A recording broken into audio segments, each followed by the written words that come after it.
Hello, my name's Lee. Welcome to my channel. This video is about finding auctions, making money from them and avoiding mistakes. I'm from the UK, so this video will be from the UK perspective, but I'm sure if you're from the US or elsewhere, there'll be things in this video that will help you, tips and tricks and things to avoid that will help you that are universal. Okay, let's get on with the video.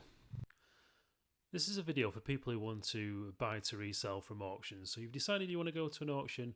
First of all, you've got to find out where they are in your local area. The easiest route is Google Maps. It's up to date and it's pretty easy to use. So just click on auctions and it'll give you a nice little map with all the auctions on there. You can go to the website, download the catalogue and see if there's anything there that interests you. Currently the UK is in the middle of a global pandemic, so you can't actually attend auctions, but obviously you can bid on them online.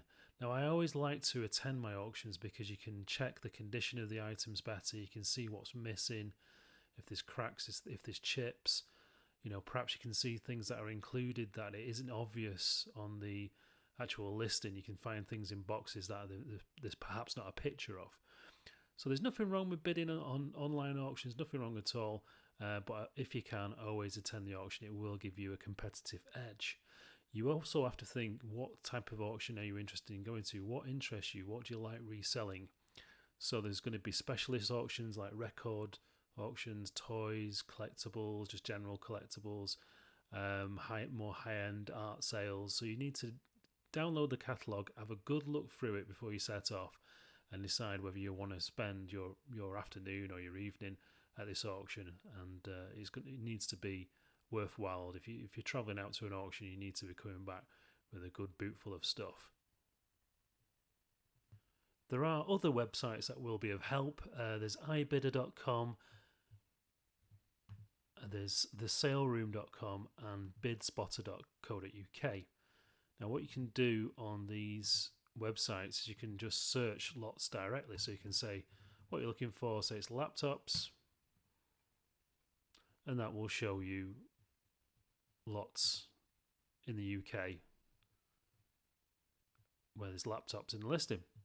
So you can go and target and see where those auctions are. Are they close to you, and you can find them. They've also got listings of auctioneers as well on there.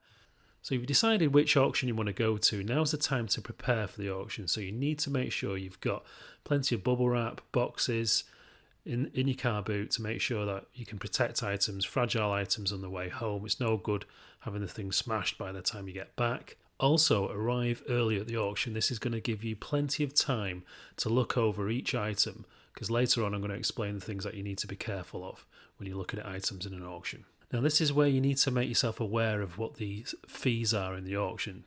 Most auction houses will charge around about a 15% fee, and that is added on top of whatever the final bid amount is on the item that you're bidding on. And usually there's also VAT on top of those fees as well, so you can get caught out quite easily. You might think you've got yourself a bargain if you've not accounted for the fees. Now it's time for the fun bit. So you're going to walk around the tables and have a good look at everything that's for sale. You need to, particularly if you're buying things like porcelain or glassware, you need to really finely check for cracks, chips. If it's electrical items or toys, you're looking for missing parts, wear and tear, yellowing, perhaps fakes. You do see sellers trying to get rid of fakes at auctions, so you have to be aware if you're bidding on things that are fakes quite widely, like say watches. If it's electrical items, test the items. If it's binoculars, you can hold them up and see if you can see clearly through them. Because the reality at auctions is there will be other resellers like you that are trying to get rid of problem stock. So problem stock could be a faulty laptop, it could be a chipped piece of porcelain, it could be a fake watch, something that they're going to struggle to sell online. So you need to be aware of all these potential gotchas. So start making a note in the catalogue of things that you're interested in bidding on, and try to set yourself a maximum bid amount. So you need to, obviously, as I said before, take into account the fees, work out your profit, factor in things like selling fees, eBay fees, or however you sell your items, and you've got to think about what's the max you're willing to pay, and you've got to stick to it. There will be things at the auction house that you won't know the value of. This is where using research tools can give you a competitive advantage. I find at my local auction houses that the clientele generally tends to be older and they don't tend to use technology. They tend to go off the years of experience on buying and selling. I would take a laptop or even better a tablet with you to the auction. There are several tools available that are either low cost or often free.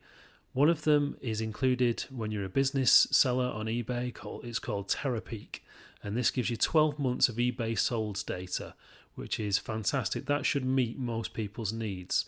There are also other tools such as WorthPoint, and also the Sale Room have their own sales data, which will go back much further than this. Will go back 12 years and give you sold information from eBay and auction houses, so you can get a real feel for what things are worth. So you've done your research and the auction's about to start. This might not seem an important thing, but I would advise new auction goers to probably sit at the back so you can see who's bidding, who you're bidding against. You can get a feel for the flow of the bids better. Make sure you pay attention at all times. It's very easy to get distracted and then you've lost where you are in the auction, or you perhaps missed the chance to bid, or you've bid on the wrong thing. So always concentrate. Now when you reach a lot that you're interested in, the auctioneer will start at a high price. So he'll call out a price, and most of the experienced people at the auction will let that price drop to a certain level, a certain minimum, and then the bidding will usually start from that low point. Now you can bid straight away, but I often like to let the bidding slow down a little bit to see who I'm bidding against, maybe judge what the interest is in the auction, and then I'll make my bid and see what kind of counter bids come in. So now the auction's finished, you've won several lots, you've marked them down on your catalogue so you can remember them. You've also queued up and you've paid. It's time to take your lots home. Make sure you double check and tick off at each item and make sure you're not leaving any items behind. Some auction houses will allow you to leave items that you're not interested in. So maybe you bought a massive box full of stuff and maybe there's one particular heavy thing that you're not interested in. Most auction houses will let you leave that item.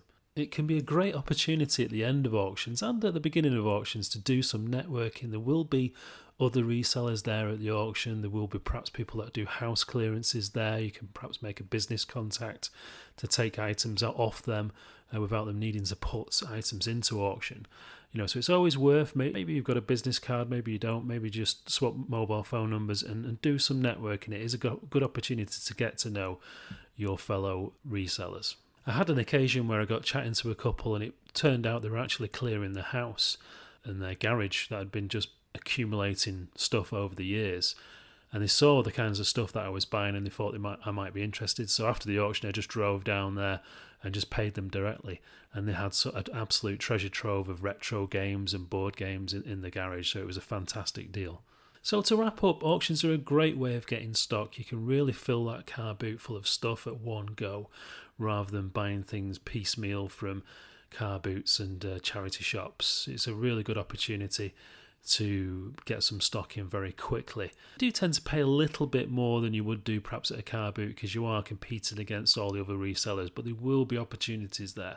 There will be things that people have missed or they're perhaps not fully aware of the value of. So definitely persevere. Even if you have a bad experience in auction, you don't do very well. That happens to all of us.